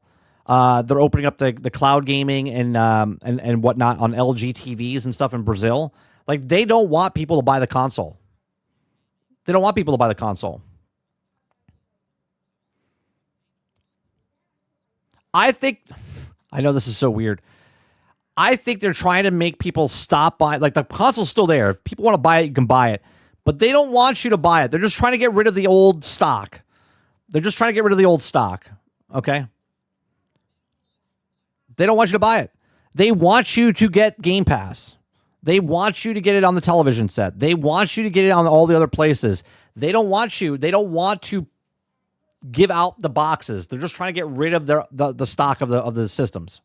That's my opinion. Right? If someone's going to pay $800 for the thing, great. Let them pay $800. Right? They moves the stock off the shelves. They're not going to make more of them. And then when new stuff comes out, it's on the television set. If it's on the Samsung or LG or on your tablet, on your PC, on your Steam machine.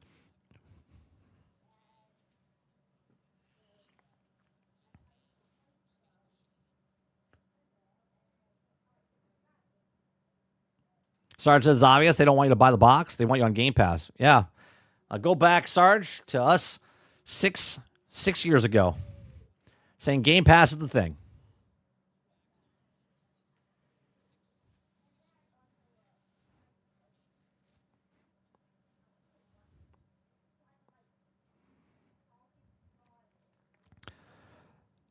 Says, yeah, Robert Jones says, I was going to say, even if they wanted to eat some costs, RAM prices are super high.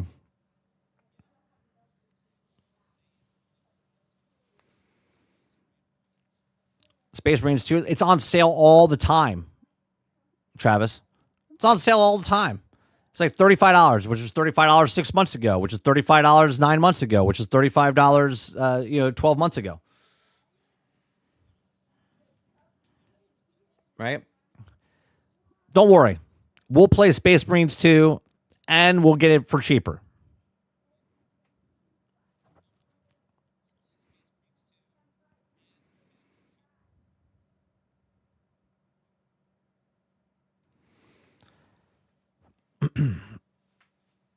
Krabby, what is your name before this? Or are you new in the channel? Because I don't know if you're someone else, because all the names got changed and stuff. That's the only reason I ask.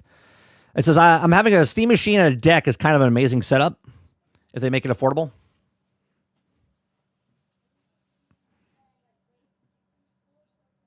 that Argus? Crowded House. Okay. Thank you. I hate how they change the names. I appreciate it.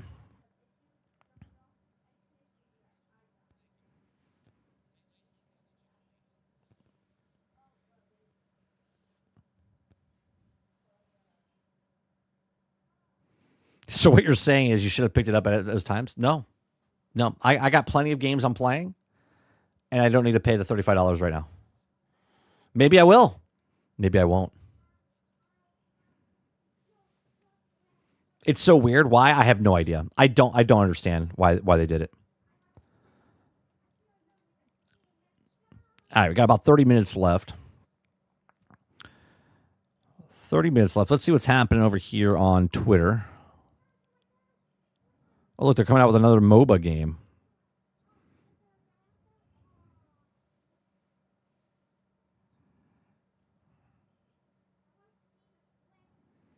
Another Fallout 4 update fixes performance issues while leaving modders angry. But it doesn't have to be this way. What is happening here? I never understood this. Right? I'm not defending Bethesda in any way, shape, or form, right? Obviously, the game shouldn't come out broke or buggy, you know what I mean? But it's been broken, buggy for 10 years.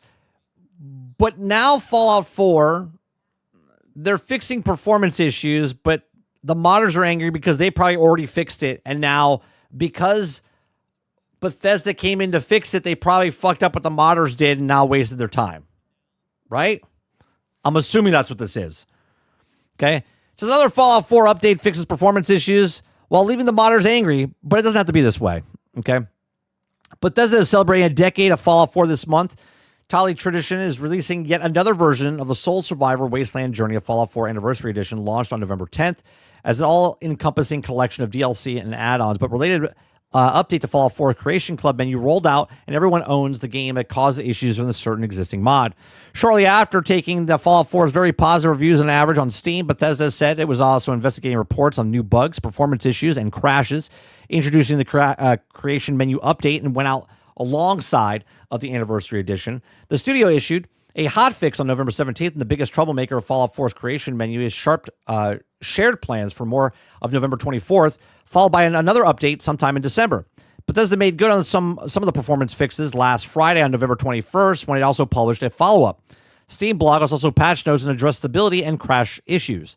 Though that's not the fix some modded diehards want, the threads of Reddit from players who sound like they're also rather update, just not exiting to begin with, or excited to begin with.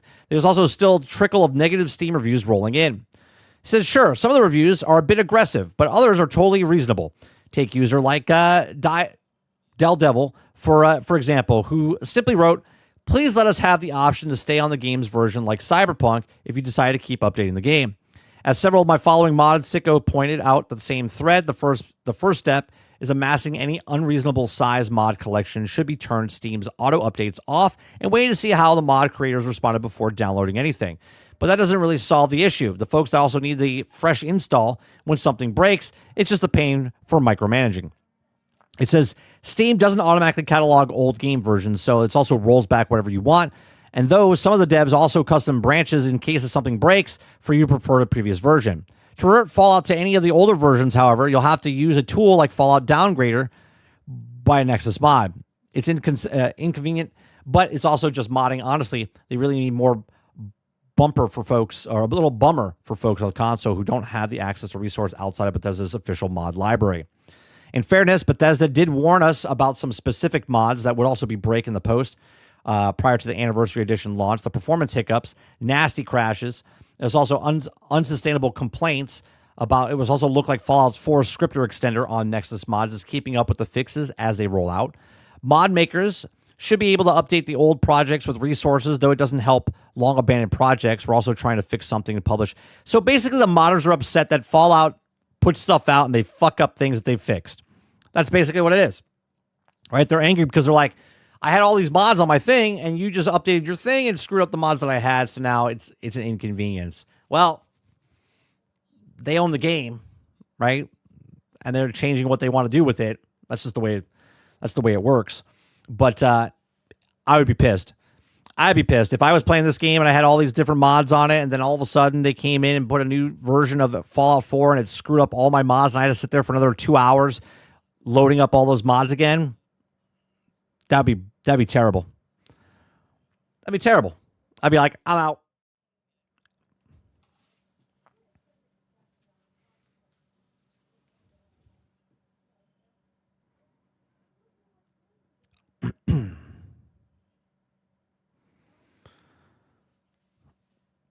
They just do a Black Friday deal for a split second, only because I'm traveling for the holidays for November and December.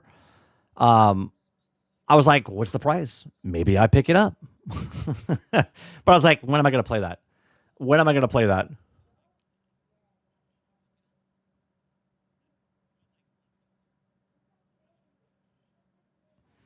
Oh, Monday. Monday, we're going to be playing some Cosmic Invasion that's coming out. So anybody that wants to play with Cosmic Invasion with us, so Monday night stream, we're going to play some Cosmic Invasion. Rogue said, I saw another video that Arc Raiders should have been nominated for the best sound design, but it also came out that they used AI for some of it. So he thought that could be the reason they didn't get it. Yeah, but that's so misrepresented. The AI that they used was for the text-to-speech inside the game, not the voice acting, not the sound design. The sound design has nothing to do with AI.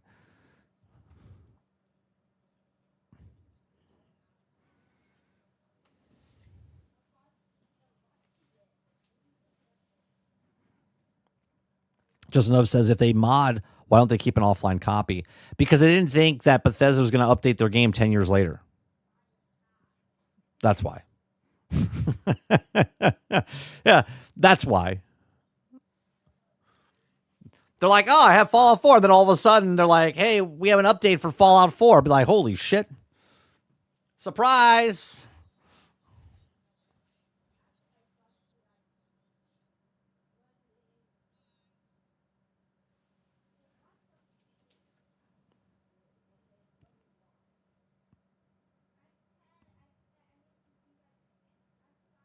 Article for you.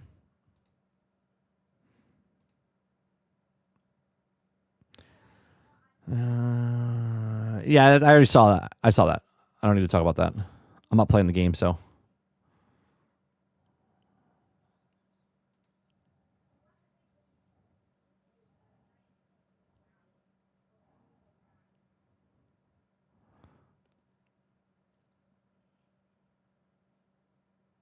Ooh. Well, there you go. There's something I'm interested in. Hell divers strike from the shadows, sink in the fangs and the freedom into a prey. Unleash a jungle justice with the Python Commandos Premium War Bond pack with venomous weaponry armor. So let's go check what this is.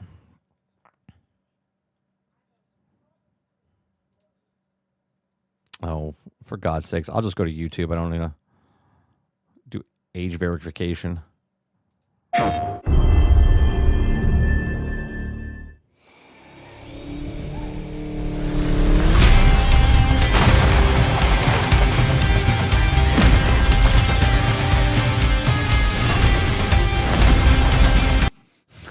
This is definitely out of Predator, right? Jungle with the gun.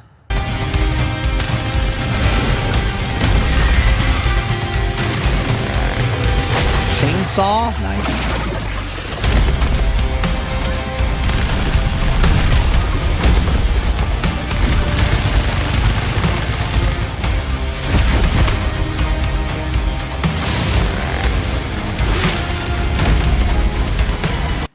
Is that supposed to be Rambo?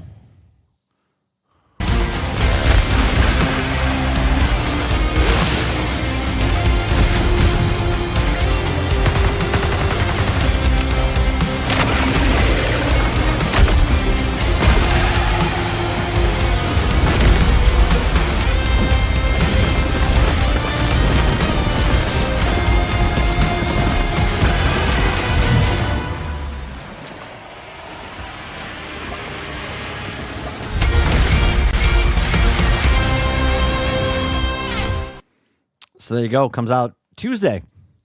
Looks like I know we're playing on Wednesday next week.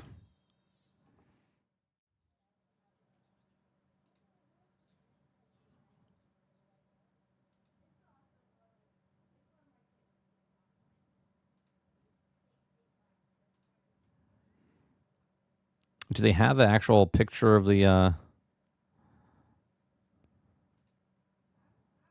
No, I don't want that.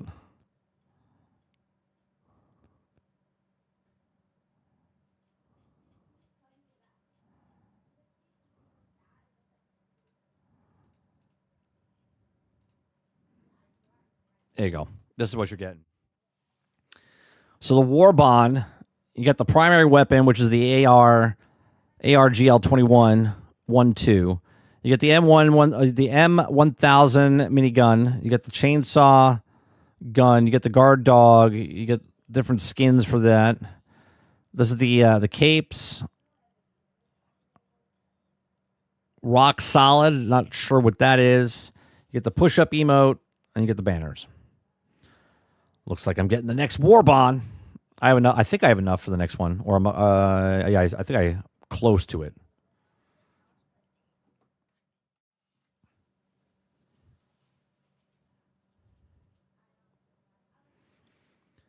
All right, let me see what you guys are talking about here. I need the real Rambo movie game. Didn't they have one? Roadkill? I thought they had one. Yeah, Iron says they had one. It wasn't good. Yeah, they need to make a new one. I think it's actually the guys that created the RoboCop one made the Rambo one. Am I wrong on that, Iron? I thought the guys that made the RoboCop game made the Rambo game early on.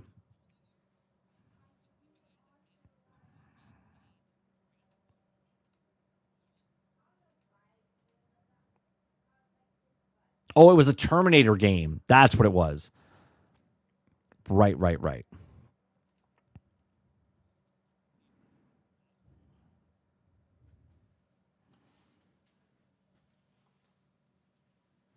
Yeah, it was really bad. The first game that RoboCop devs made, they were bad at that time. Oh wait a minute. So I'm just gonna look it up. What was the RoboCop guy? RoboCop developers. RoboCop devs. Tyon. Okay.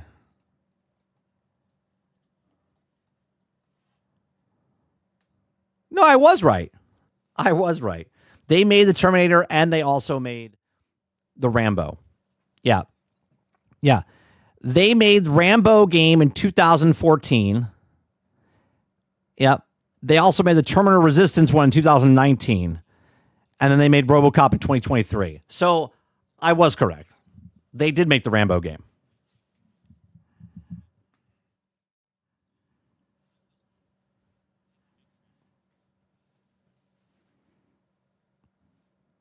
Yeah. Anyway, the guys that made Rambo need to make another. RoboCop need to make another Rambo game, but like the RoboCop game.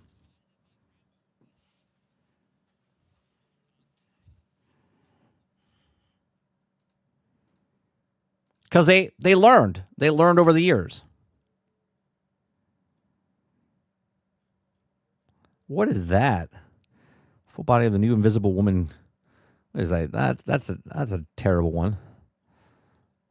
Oh, full body of the new Mr. Fantastic skin. So they got the new skins coming out. I'm not a big fan of these skins coming out here. This is Sue Storm.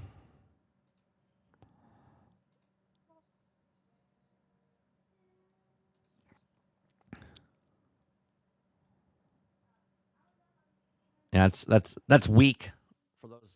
I mean, obviously they look good, but they're just, I don't want to run around with that. The anniversary celebration events kick off on November 27th at 9 a.m. You'll be thrilled and honored to share significant milestones with all.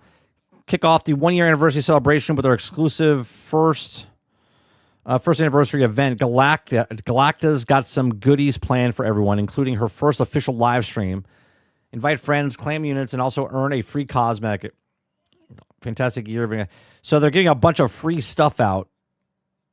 Oh, so all those costumes, that is why the skins are what they are. I'm kicking off Rivals Day by coming to Earth and live streaming the celebration.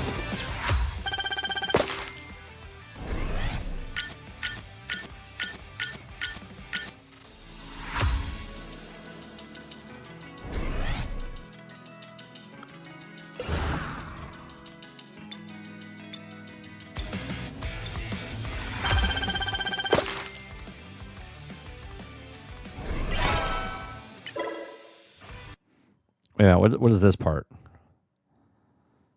Get points, 600. So you get 100 each, so a total of 600 points. Okay.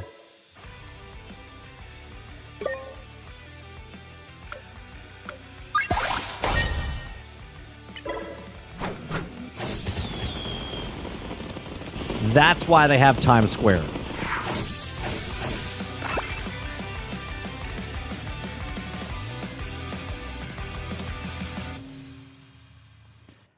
That is why they have Times Square. I was wondering, why do they have Times Square in this game now?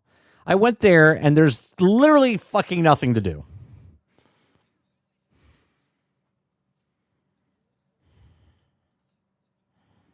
There's nothing to do. I was like, this is dumb.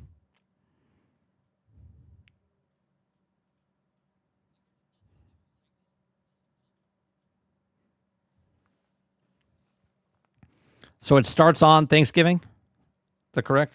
On Thursday? Yeah.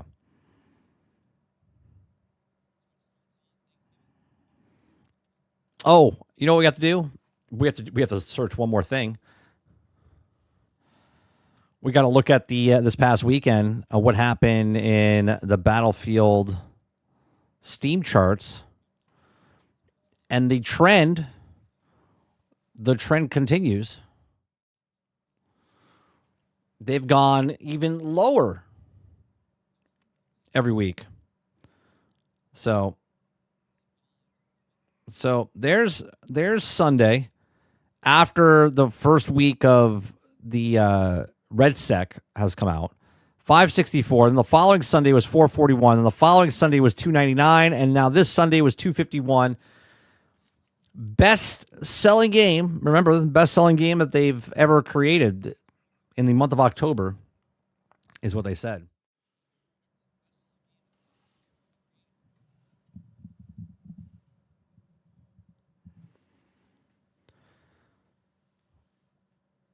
All right. We are done. We are done. So what we're going to do, we have one more stream tonight, 8 p.m. Eastern. I got to go do some more manual labor work as far as building a shed out. We'll be back tonight, 8 p.m. Eastern, to play some more video games. I'm not sure what we're going to be playing tonight, but we're going to be playing something over on 30 and Still Gaming. We are off for the rest of the week, right? Usually we do Wednesdays and Thursdays with the podcast, Thursday nights, Generation X Gaming. We are off for the holiday. Thanksgiving is Thursday. I'm traveling tomorrow. So we're done for the week, and we'll be back Monday. When Monday starts back up, we're back to normal schedules. So we'll be back Monday for the next 3 weeks afterwards, and then Christmas time comes again. Then I'm out of town for that weekend again. But up until then, we are back to normal Monday through Thursday from 10 o'clock in the morning until noon Eastern. I appreciate it very much. Thank you very much. Everyone have a happy Thanksgiving if you celebrate Thanksgiving in the States. If you don't celebrate Thanksgiving in the States, be safe. I appreciate it very much. And you guys have a great rest of your week. Have a nice day, evening, or night, wherever you are. And I appreciate you very much. I'll see you guys on the next one. Peace.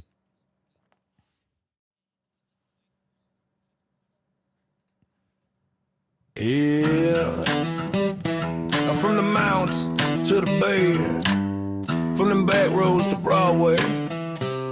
We all fly that same old flag, and we stand 50 stars strong. Let's ride, let's ride. We 50 stars strong, wave that flag high, red, white, blue, freedom in the sky. From sea to shining state we roll, 50 hearts, one country soul. Hey, from the farms to the towns, from the ridge to the bay, can't nobody do it like the USA. Different roots but the same old song. From sea to shining state we 50 stars strong. Started in Maine where the morning breaks, down to Georgia where the peaches bake. Carolina charm, Tennessee sound, sweet home roots in the red clay ground. Midwest fields in that southern drawl. Texas big, we stand tall. Oklahoma win, Kentucky soul. Heartland proud, we strike gold. Raise them up from the plains to the coast. We the kind of folks that love the most. From the Baja to the mountain lakes, we shine bright from state to state. Colorado high, Montana free, Wyoming skies in the evergreen, Nevada lights, Arizona flame, Utah rocks with a western name, Oregon rain, Washington pride, Cali dreamers with that ocean tide, Hawaii waves, Alaska cold, 50 stories, one flag we hold. Yeah, it don't matter where you're from, city block or track to run, we all bleed red, we all sing loud, this is home, this is proud. We 50 stars strong, wave that flag high, red, white, blue, freedom in the sky. From sea to shining state we roll, 50 hearts, one country soul. Hey, from the fields to the towns, from the ridge to the bay, can't nobody do it like the USA. Different roots but the same old song. From sea to shining state we 50 stars strong. From New York lights to that southern clay, to the Midwest grind and the California way. Every corner, every road we take, we carry that pride that won't break. We 50 stars strong, wave that flag high, red, white, blue, freedom in the sky. From sea to shining state we roll, 50 hearts, one country soul. Hey! From the back roads deep to them city songs, we live, we love, we carry on. One nation, one dream all night long. From sea to shining state we 50 stars strong. Yeah, see the shining state. Every mile, every town, every fate. We may be different, but we belong. 'Cause together, we 50 stars strong.